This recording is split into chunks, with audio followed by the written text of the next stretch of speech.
listen, if you're like me, you probably lived to see a good amount of trends at this point. For example, there was this era when everyone got the exact same haircut, wore a t-shirt with a button up over it, and decided to get all these chains all over the place. Of course, there was also this era called the opium era, where everyone started thinking that wearing Balenciaga made them a vampire for some reason. And then of course, if you're an orca, there has been the riveting trend of wearing salmon as hats. Look, at the end of the day, some trends are good, others are bad. But today we're gonna try to stay away from the bad trends and just go over some trends that I really like going into 2025. If you don't know me, my name is Karsten Kraning. I am a clothing designer. And today I wanna talk about some of the trends I've been seeing going into 2025 that I like and I think are going to stick.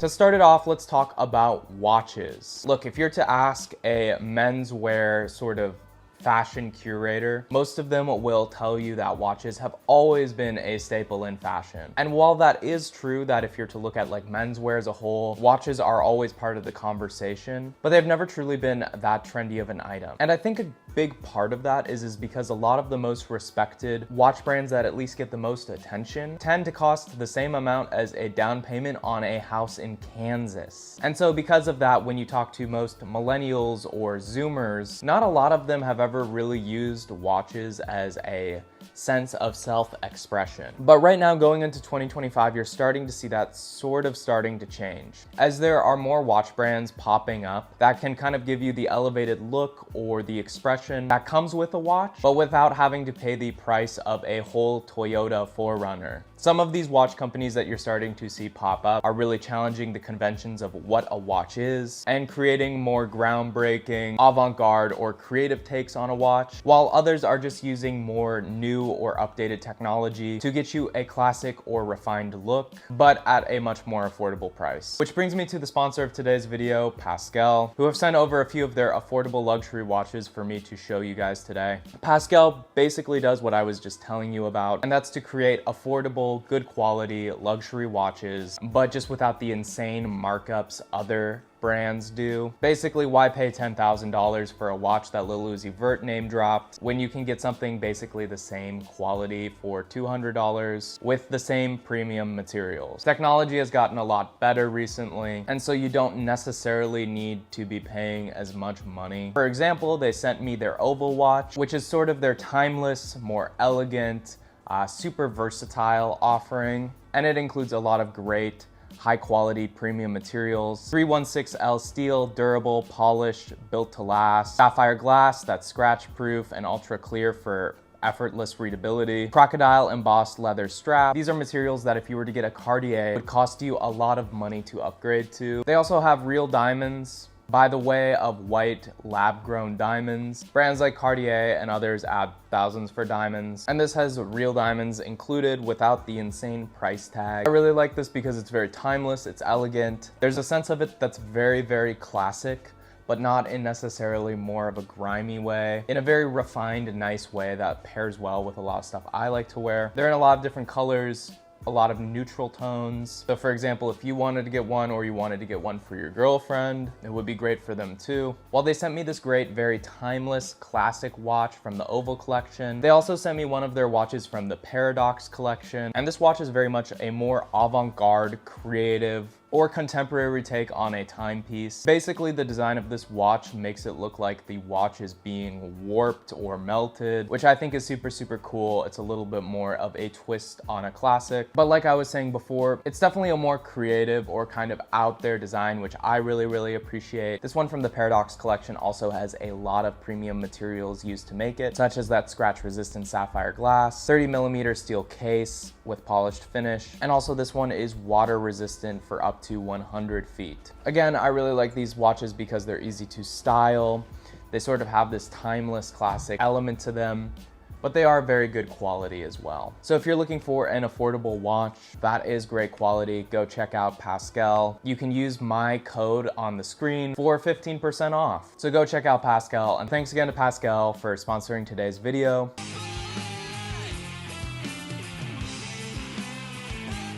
The next trend I want to talk about are video game tees. When I'm talking video game tees, I'm not talking like the tees you would get from Walmart that would say like, warning, gamer alert or something like that, but rather vintage video game tees of specific video game titles. This is because of Mr. Owen Hyatt video game t-shirts from around the era of the late 90s to early 2010s, vintage Silent Hill gaming tees, which became pretty trendy late last year. And now you're seeing video game tees being one of the items that are massively marked up, whether it's games like Metal Gear Solid, Counter-Strike, Dark Souls, Silent Hill, and you're starting to see them on more and more influencers.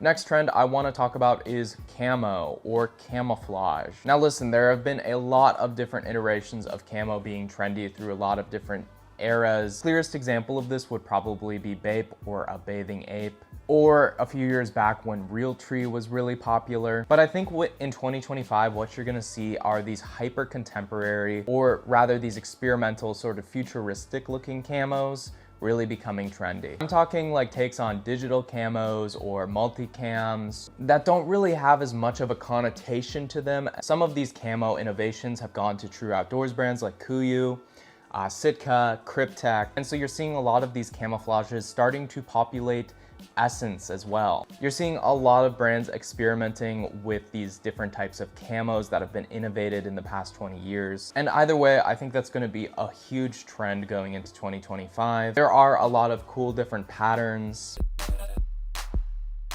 To be real, it has been a minute since a pair of Nikes have really been trending or relevant, and it's no secret that the market share of the once sneaker giant Nike is slowly being chipped away. In the 2010s and even into the 2020s, a lot of this was because of Adidas, but now in the 2020s, you're seeing more smaller, innovative brands that were once specialized for a specific performance usage, now becoming more broader lifestyle products. The best example of this so far has been Slimane. A brand that has done super well in 2024 is Hoka. In the last few years, Hoka has had a lot of really well done collabs that have brought them more and more away from sort of the hiking, running shoe sphere and more into being a lifestyle trendy item. And in 2025, I really think you're going to start to see them occupy that space more and more. Along with Hoka, another brand that I sort of see coming up is Norda. Norda is a more recently launched sneaker company that makes shoes specifically for hiking, but in this very refined luxury way. That's another brand I can see their silhouettes becoming increasingly popular. Like I was saying earlier, fashion takes a lot of inspiration from military garments. And I think sort of the next wave of military garments that people are inspired by. Recently, I've seen more and more people be interested in Navy garments from the early 1900s. Whether it's deck shirts, the more flared pants. I'm also seeing a lot of the long deck trench coats become very popular, but a lot of military clothing from the era of 1900 to around the 1930s. I see this trend playing out in a couple of different ways. One, you see sort of like the more true vintage people sourcing true vintage garments from this era and becoming super excited about them that way. But then I'm also starting to see a lot of contemporary brands draw inspiration from this clothing. You're really starting to see this already a lot with women's wear. I think a big reason you're seeing people take from this particular pool of military uniform is because there was a sort of ornateness to Navy wear in this era. And when we're looking at the macro trends overall, ornateness and a little bit more of this sort of frilliness maybe is becoming a bigger macro trend in design overall over minimalism. And a lot of the garments from World War II and post World War II are known for their sort of minimalist reductionaryism. One of the biggest trends that you're already starting to see coming at the end of 2024 has been the revitalization of the interest in Hedi Slimane's work, particularly his Dior era, where you're seeing a lot of people already sort of fetishizing dressing like a 2006 Dior model. This all sort of comes from the indie sleaze revival And a lot of these items from this era have skyrocketed on the resale market and also created a sort of hole in the fashion industry for contemporary brands to take the place of Hedi Slimane's work. So you're seeing very slim jeans, very slim and skinny leather jackets from not only brands like Dior and Saint Laurent becoming popular, but also vintage Diesel, which have these sort of more form-fitting rockstar silhouettes that are becoming popular once again. You're also finally starting to see the end of the reign of the boxy t-shirt, as more form-fitting t-shirts are starting to kind of come back into the public favor. The whole overall vibe and vision and sort of energy of 2006 is becoming big as a whole, which brings me into like the overall trend of indie sleaze. We're starting to see a lot of the styling from this blog era become huge in fashion and streetwear. And like I said earlier, there's an ornateness to that, where in a lot of the graphic design and sort of the decorations of items from this era had a certain ornateness to them. You can really see this in t-shirts and some of the jeans, as well as some of the button-ups as well. You're seeing a lot of camel or brown tones, big chunky stripes, dark blue, stone-washed denim. Basically, the whole color palette is beiges, browns with a pop of color here and there. A lot of this sort of design and style was very inspired by the UK. The UK was basically fetishized in this era. A lot of that is thanks to skins. As a result of that, besides all of the sort of rock star stuff, there's sort of this messy academia side to the indie sleaze revival style as well. But I want to move back slightly to this idea of rockstar style. Like I said earlier, there has been a big hole in contemporary fashion as Hedi Slimane is right now the creative director of nowhere. Unless we enter Enfance Riches de Prime, or ERD as I'm gonna call it because my French is terrible. And ERD very much fills the hole in many people's heart for that hedonistic, nihilistic rockstar look, though from a much edgier and darker perspective than Slimane's. And while it's definitely been on the rise in the last few years, as you've seen the t-shirts get bigger and resale prices continuing to go up for the brand, with the whole indie sleaze revival coming about, I feel like ERD is really ready to have its moment. They are sort of the high fashion, dark and edgy answer to the indie sleaze question. Other brands that are sort of riding off of the coattails of the ERD dark edgy rockstar look, I could also see Alexander DeGenova and Alice Hollywood living adjacently to ERD in this space. One brand that I think is going to blow up even more than those two is, now An de Meulemeester is of course a heritage, avant-garde, darkwear, gothic brand. And while ERD is sort of a more edgy, trendier answer to sort of the Hedi Slimane rockstar question, An de Meulemeester is a bit more refined, but it has its roots in sort of the rockstar style more than really any other brand I can think of. I think that you could definitely see them getting much, much bigger in 2025. They just have to produce staple items that get people more and more interested in the brand.